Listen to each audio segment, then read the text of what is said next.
तो अभी ये तीनों जाने लगे हैं कबूतर लेने के लिए। तो मिलते हैं इंशाल्लाह जब कबूतर लेके आते हैं।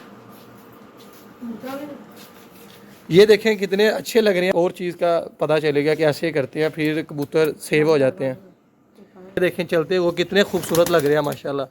और ये देखा इसका ये फ़ायदा, ये उड़ने की कोशिश की।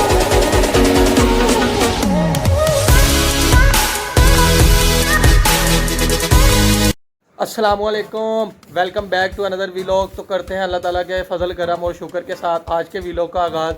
तो आज माशाल्लाह जुम्मे का दिन है। तो इस वक्त का सीन कुछ इस तरह से है कि जैसा कि आपको पिछली वीडियो में बताया था कि हमारे घर न्यू परिंदे आएंगे कबूतरों की शक्ल में। तो वो आज माशाल्लाह छोटे भाई और एक दो दोस्त उनके साथ ना वो आज जा रहे हैं जहाँ से हमने ख़रीदे हैं उनके घर से कबूतर लेना आते हैं। जो पिछले कबूतर हैं वो उस दिन आपको पिंजरे में दिखाए थे और इस वक्त वो वाइट सेल में टहल रहे हैं, मज़े कर रहे हैं पूरे जोश के साथ। इनमें से ये वाला आप देख रहे हैं ब्राउन टेल, इनके वो माँ बाप है जो हमने ख़रीदे हैं। वो अब से कुछ देर बाद आपको स्क्रीन पे दिखाएंगे।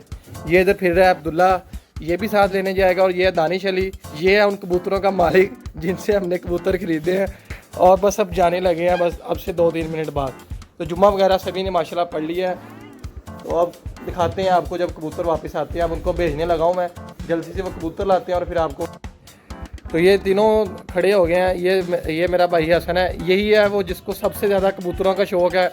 इसके शौक़ की वजह से हमको माशाल्लाह कबूतर ख़रीदने पड़े हैं। वैसे हमको और किसी को भी चारों भाइयों में से किसी और को शौक़ नहीं है। और ये अब्दुल्ला को भी थोड़ा थोड़ा पड़ गया है जो पिछले 2 आए ना उनकी वजह से। तो अभी ये तीनों जाने लगे हैं कबूतर लेने के लिए। तो मिलते हैं इंशाल्लाह जब कबूतर लेके आते हैं। तो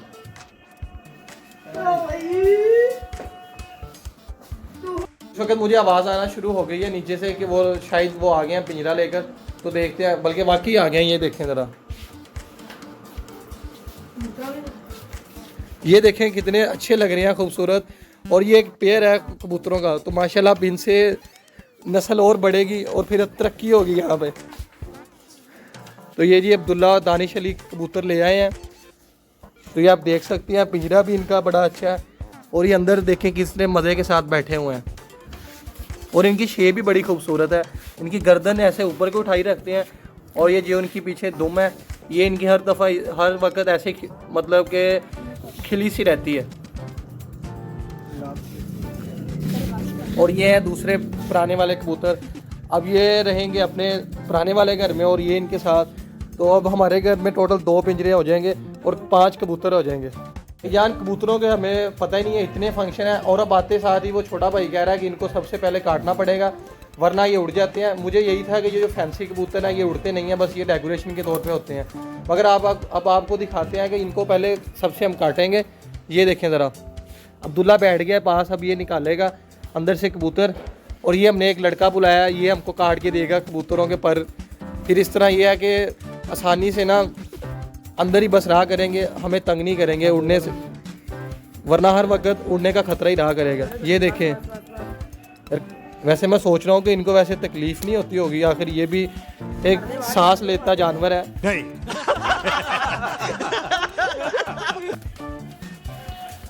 और ये देखें अब इसको साथ ही छोड़ दिया है। अब हमारी टेंशन ना फ्री हो गई है। मुझे वैसे इस चीज़ का आइडिया नहीं था कि ऐसा भी करना पड़ेगा, मगर एक और चीज़ का पता चलेगा कि ऐसे करते हैं फिर कबूतर सेव हो जाते हैं।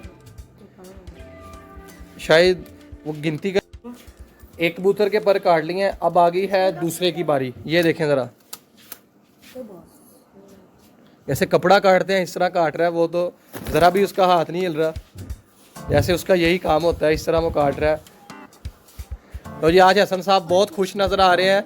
बड़ी देर की उसकी जो ख्वाहिश है वो पूरी हो गई है, घर में कबूतर आ चुके हैं। और ये देखें जैसा कि आपको कहा था, अब टोटल हमारे 5 कबूतर पूरे हो गए हैं। ये देखें इनकी जो मैं आपको बता रहा कि जिस तरह इनकी दुम रहती है, तो ये इनका सीन बनता है। जैसे मोर नहीं पीछे से अपनी दुम रखता, ये भी सेम वही स्टाइल शो करवाते हैं। और ये देखें चलते वो कितने खूबसूरत लग रहे हैं माशाल्लाह। और ये देखा इसका ये फ़ायदा, ये उड़ने की कोशिश की मगर वो पर उसके कटे हुए थे, इस वजह से इसके साथ उसको उड़ने में मुश्किल हुई, तो वो साथ ही फ़ौरन नीचे को आ गया। और ये इनका बेटा फिर रहा है ब्राउन टेल वाला। ऐसे समझ नहीं आ रही बाप और माँ का कंट्रोल। तो ये इस वक्त हसन उनका जो बर्तन है जिसमें वो पानी पीते हैं वो धो रहा है। काफ़ी दिनों से मेरे ख्याल से धोया नहीं था। ये पुराने कबूतरों के लिए जो लाया हुआ था वही है, और यही अब सभी के लिए इस्तेमाल हुआ करेगा, या शायद एक नया लाना पड़ेगा, अब ये मुझे कंफर्म नहीं है। ये इसी को सारी इन्फॉर्मेशन है, हम इस मामले में फुली अनजान बंदे हैं। ये अब्दुल्ला को भी आपको बताया, इसको भी हल्का हल्का शौक है, मैंने तो कभी हाथ तक नहीं लगाया कबूतर को, तो इसलिए मुझे इतना पता नहीं है खासा, बल्कि बिल्कुल भी नहीं पता। मम्मा जी तो भाईजान, जैसा कि पानी के साथ साथ चारे की भी ज़रूरत होती है, तो चारे का भी इंतज़ाम ऑलरेडी हो गया है। तो अभी आपको दिखाते हैं कि इनको क्या चारे में देंगे हम। तो ये देखें ज़रा, ये है इनका चारा।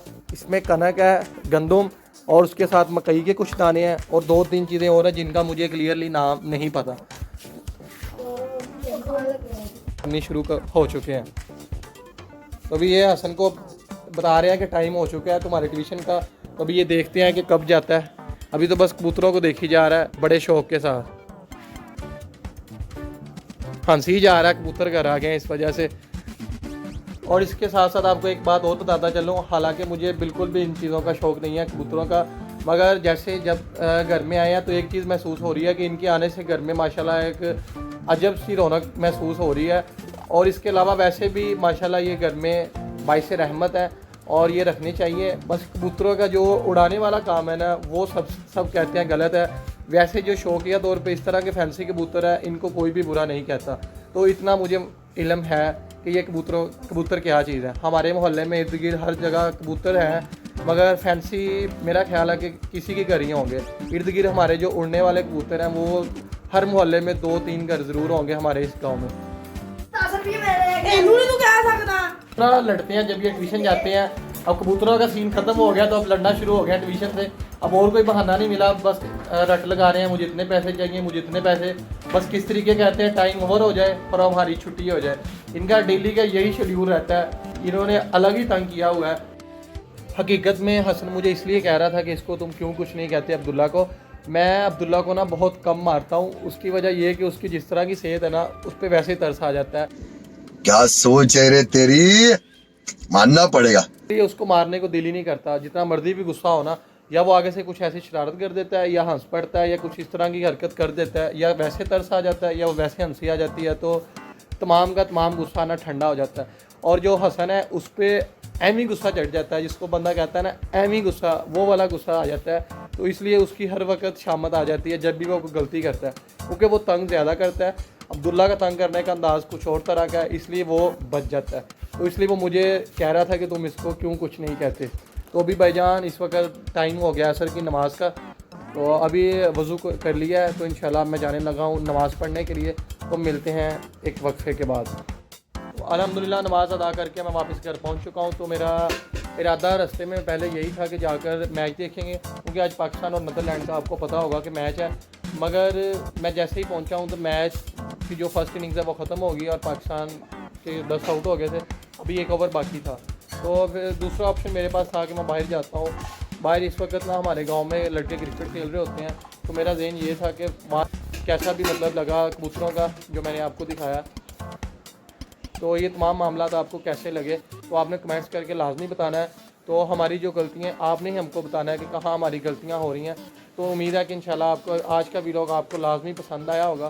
तो मिलेंगे इंशाल्लाह किसी और वीलॉग में।